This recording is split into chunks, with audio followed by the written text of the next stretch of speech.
এত মুচমুচা আর এত নরম, মুখে দিলে মিলে যায়। এর এই চালের ঝুড়িগুলা কিন্তু অনেক টেস্টি। আর এগুলোকে পাঁপড়ও বলা যায়। আর এগুলো কিন্তু অনেকদিন সংরক্ষণ করেও রাখা যায়। সংরক্ষণ করে কৌটা রেখে দিলে যখন খিদা পাবে চট করে বের করে কিন্তু রান্না করে খাওয়া যায়। এই ঝুড়ি ভাজাটা সব বয়সের মানুষই কিন্তু খেতে পারে, বাচ্চারা কিন্তু আরও বেশি পছন্দ করে। তো সেজন্য আমি কিন্তু 2 কেজি পরিমাণ চাল রান্না করে নিয়েছি। একদম ভাতের চাল যেভাবে রান্না করে ওইটা থেকে একটু নরম করে রান্না করতে হয়। রান্না করে তারপরে এই যে পাতিল সহ চলে আসছি ছাদের উপরে।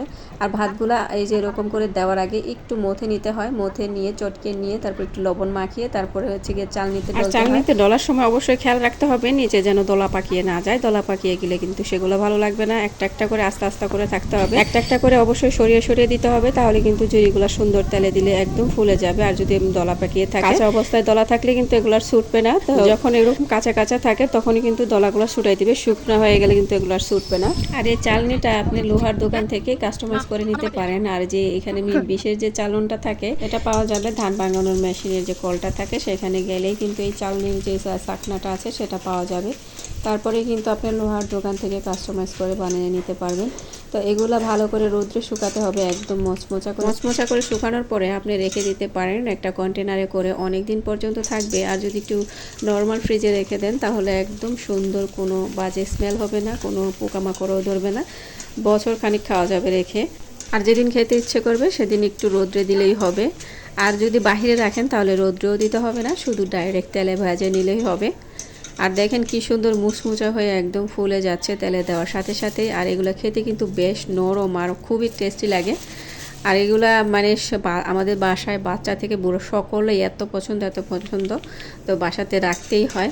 আর এটা খুবই স্বাস্থ্যসম্মতও বলতে পারেন, কারণ নিজের হাতে বানিয়েছি আর নিজের হাতের জিনিস কিন্তু সবসময় ফ্রেশ আর সবসময় ভালো হয়। আর ভাজার পরে এটা আপনি খালিও খেতে পারেন, একটু চিনি ছিটিয়েও খেতে পারেন, আবার একটু গুড়ের শিরা দিয়েও খেতে পারেন। তো আমাদের একটু গুড়ের শিরা ভালো লাগে, তো সেজন্য একটু গুড়ের শিরা দিয়ে দিচ্ছি।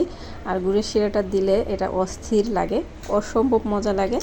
আর কি পরিমাণ ক্রিস্পি আর কি যে কি পরিমাণ কুরকুরা হয় এটা মানে আপনি খেলেই বুঝবেন। আমাদের গ্রাম এলাকায় যখন ঈদ শুরু হয় তখন কিন্তু ঈদের আগে এগুলো বানানো হয়, আর এরপর থেকে সারা বছর খাওয়া হয় রেখে রেখে। এমনকি বিয়ের ডালা সাজানোর জন্য কিন্তু এই জিনিসটা খুবই আকর্ষণ থাকে, এটা অবশ্যই বিয়ের ডালাতে দেওয়া হয়। আর হচ্ছে গিয়ে অন্যান্য ফুল পিঠাও কিন্তু বানানো হয়, এটা কিন্তু আমাদের গ্রামের ঐতিহ্যও বলতে পারেন। শহরে হয়তো বা না থাকতে পারে, কিন্তু গ্রামে আমাদের এইসব ঐতিহ্যগুলো আছে। সাথে মেয়ে যখন বিয়ে দিয়ে দিব, যেদিন চলে যাবে জামাই বাড়ি, সেদিন কিন্তু এই ধরনের পিঠা পুলি সাথে করে আমরা দিয়ে দিই। যারা এই ঝুড়ি ভাজাটা পছন্দ করেন তারাই বলতে পারবেন যে এই জিনিসটা কি। আর আপনি না যদি না খেয়ে থাকেন তাহলে একবার ট্রাই করার চেষ্টা করবেন। তো ভিডিওটা কেমন লাগলো অবশ্যই জানাতে ভুলবেন না। আর ছোট্ট করে একটা লাইক অবশ্যই দিয়ে দিবেন। দেখা হবে আবার নতুন কোনো ভিডিওতে। ততদিন পর্যন্ত ভালো থাকুন, সুস্থ থাকুন।